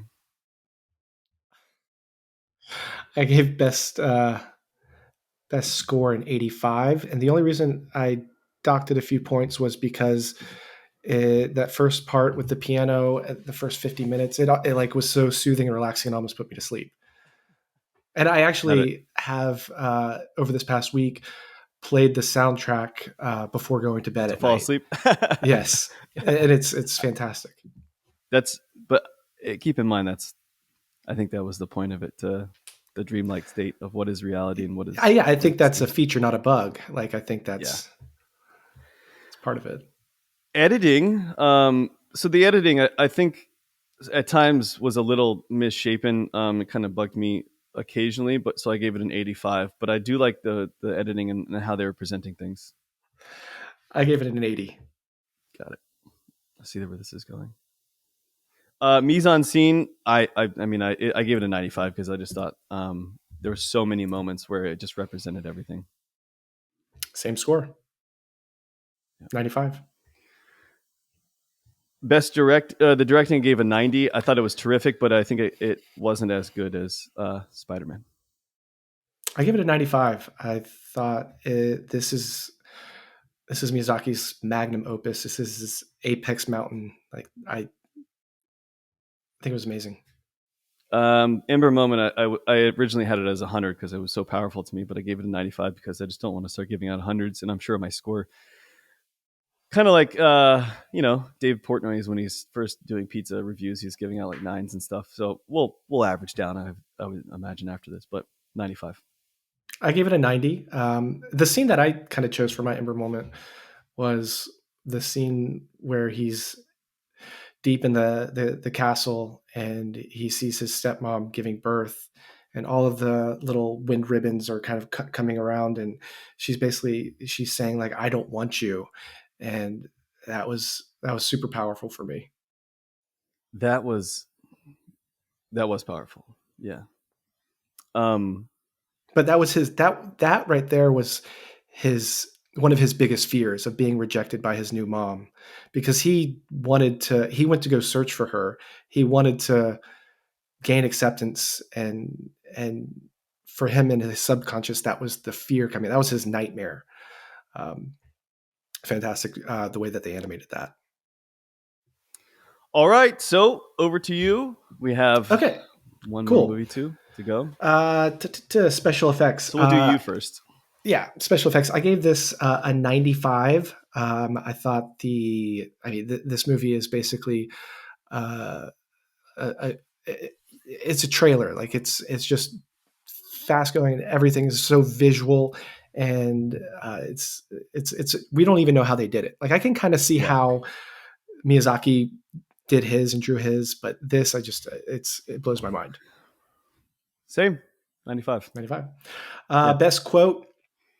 Like I said, I feel like there was a lot of zingers, a lot of funny moments. There was a lot of some touching scenes, like the scene with Gwen Stacy and her dad coming to terms. That was very beautiful. But I think, like I said, that best quote with Hobie Brown, I give it a 75. Like the movie was well written, but it wasn't up to par with Boy and the Heron. Yeah, I thought this is going to offend you, but I thought long and hard about this. I just couldn't really find anything. I mean, the best I could find was like the two quotes I said previous, but I just couldn't find anything, and I'm way below because I was disappointed. I gave it actually 60. I just Okay. didn't think it was great. I mean, I didn't create this movie, John. I'm just defending it. Yeah. Best score. I thought the score was fun. It was energetic, kind of matching the pace of the movie. I listened to it a little bit today. I like the soundtrack. I liked how the worlds that he went to kind of matched, like the Indian version of Manhattan, Mumbattan. Yeah. That was cool. That was great. But overall, I gave the score an 80. I gave it the same. I thought it was good, but I just like often there was just moments it was kind of distracting, if that makes sense. Mm-hmm. Yeah, but it was good. Best editing. Thinking about this movie and how it goes so many places and so fast, but you as the viewer don't lose grasp of what's happening was very impressive. I give it 85. I gave it an 80. I just thought the editing was terrific. I like the directing more, but it was choppy. While I was able to follow it, I thought it was very choppy. And it was just, it's frenetic. I think if you were to like take off a few of the scenes, cut some of the score, I think it would have been more cohesive. And I am absolutely splitting hairs on every one of my reviews of this. I mean, both these movies are terrific. It's like, agreed. Choosing a child. Best mise-en-scene. Again, I kind of harken back to the job of creating a world, and they had to create so many worlds in this movie, so many different variations. The fact that they had the balls to reach out to a 14-year-old to say, hey, we want to put you as the creator of this Lego movie or the Lego scene in the movie, and taking a gamble with that. And it's one of the most memorable things. I give it a 90. Yeah, I take a different perspective. I think that to me, in essence I don't know if mise-en-scene is what you're going for in the Lego movie in your debate there, but like to me, mise-en-scene is a different evaluation tool. And I gave it a 75 because I felt like it was just while there was a lot of moments, I don't think that there was one moment that you can capture that just boils down the entirety of the movie. Whereas I think in The Boy and the Heron, there was dozens. I'm sorry again. Don't apologize. Directing. This was a joint effort between 3 directors, both with each one with a different skill set. I thought they did a very impressive job in telling the story, not only a story that's very difficult to tell, and so that there's so many moving pieces, so many different things to grapple with. I gave it an 85.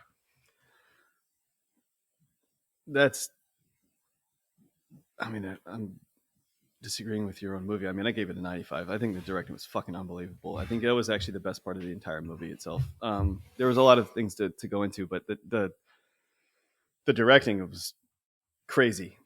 Just the thought, if you think about the thought process that is involved of discussing even remotely of the storyboarding of it, and even before the storyboarding, just the semblance of understanding like where you want to go. And like when J.K. Rowling was doing like the Sorcerer's Stone or Philosopher's Stone, depending on if you're in the UK or here, it's just I can't imagine the shit show that existed in trying to storyboard this movie.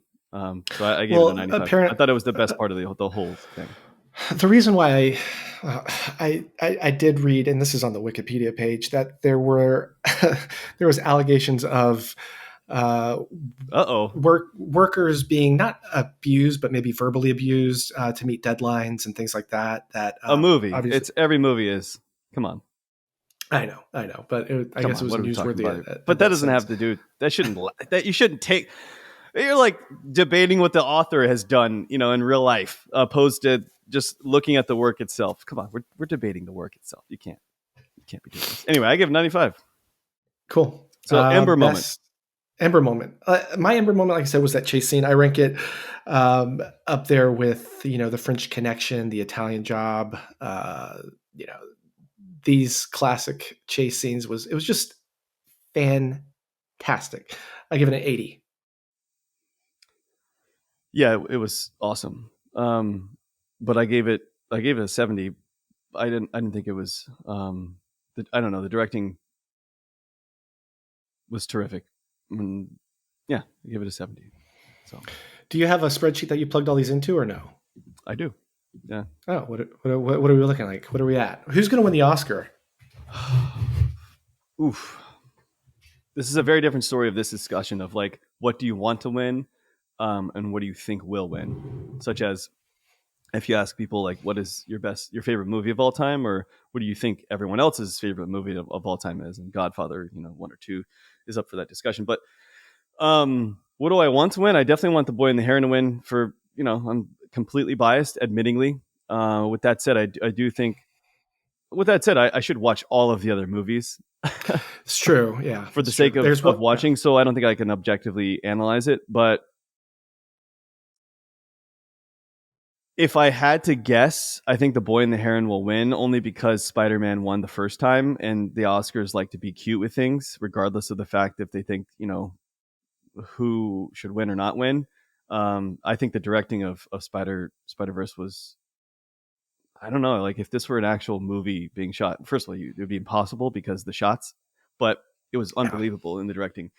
But across the board, I think it did have, again, splitting hairs. I did think it had a little lack, especially at the end. I just think that it was trying to be too cute for me, ultimately. And again, just I'm picking like I think points that are just the contentious and stupid. yeah, I think the emotional weight of The Boy and the Heron will win out just because it was just more powerful of a viewing Yeah, experience for me. I think Across the Spider Verse was fun, great to watch. Eat some popcorn, put it on. It's a fun watch, yeah. and it's very impressive. Boy and the Heron, you have to be involved in. Like I said, it's taking a place in the back of my mind for the past week or so, and a lot of movies don't do that. So do you want to see the numbers? I mean, I already know. So we don't care about who's going to win the Oscar. Who's going to win the Mise-en-Scene Weekly Award? That's more prestigious, right? Yeah, kind of. There might be a debate here. I don't actually have our separate scores, so we'll have to potentially. I mean, I have the totality of the scores, which is the only thing that really matters. But in the future, I should probably separate so we can see who did what. So we don't have to summarize here. The difference between the two movies is only 3 points. Wow. Yeah, it's very close. And surprisingly, I thought the total scores would actually be a little higher. But with that said, I think as time goes on, we'll probably understand this a little better ourselves. But The Boy and the Heron for total score, and the average is 88.25. So that's, of course, best special effects, quote, score, editing, mise-en-scene, directing, and Ember moment. And we may decide to change the numbers in the future, but this is what it is for today. And Across the Spider-Verse comes in 3 points lower with 85.25. Ah, But it's close. I think it's close. I think if we were to have a week over week analysis of two movies and we were able to choose and have a conversation like this, I mean, for example, we're going like 30 extra minutes. I think this is going to be the most fun podcast I could ever do. This was a blast, even though I had to go This is in great. to Kew Gardens to watch a movie, but was part of the joy of this, to be honest with you. And it's come to create a life of its own. But hopefully next week I'm not as cold. I've been frigid this entire podcast, just freezing Just to death. get a heated blanket. Get one of those heated blankets, weighted Just, blankets. I look like I'm angry. just like trying not to shiver. But yeah, I do want. but I do have a confession, John, and this goes back to the Boy and the Heron. I made a mistake when I purchased my ticket, and I watched the dub version. oh my god, no, you didn't. I did, but I still love the Oh. movie. It's you know what? And this is what I read. This is what I read. I don't You typically didn't read anything because it was dubbed. It's true. But this is one of the more impressive things about Miyazaki films is that he takes special care in choosing the actors to do the dub versions. And I mean, this cast of, I mean, you have Christian Bale, William Dafoe, Mark Hamill as the grand uncle, Robert Pattinson as the gray. Pattinson. He was literally, I didn't know it was him until after I read it. Like, Oh wow. fantastic. Yeah. So I do want to make that confession. I hope you don't think I'm a dum dum, but You are dum dum. I do now want to go. I want to watch the movie subtitled, I think, and I want to watch the movie regardless again. So Well, that's our show. that is Next our week show. Yeah, what are we doing next week?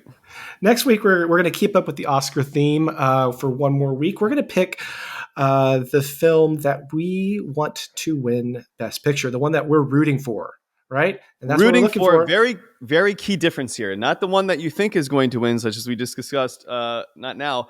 Wanting to win.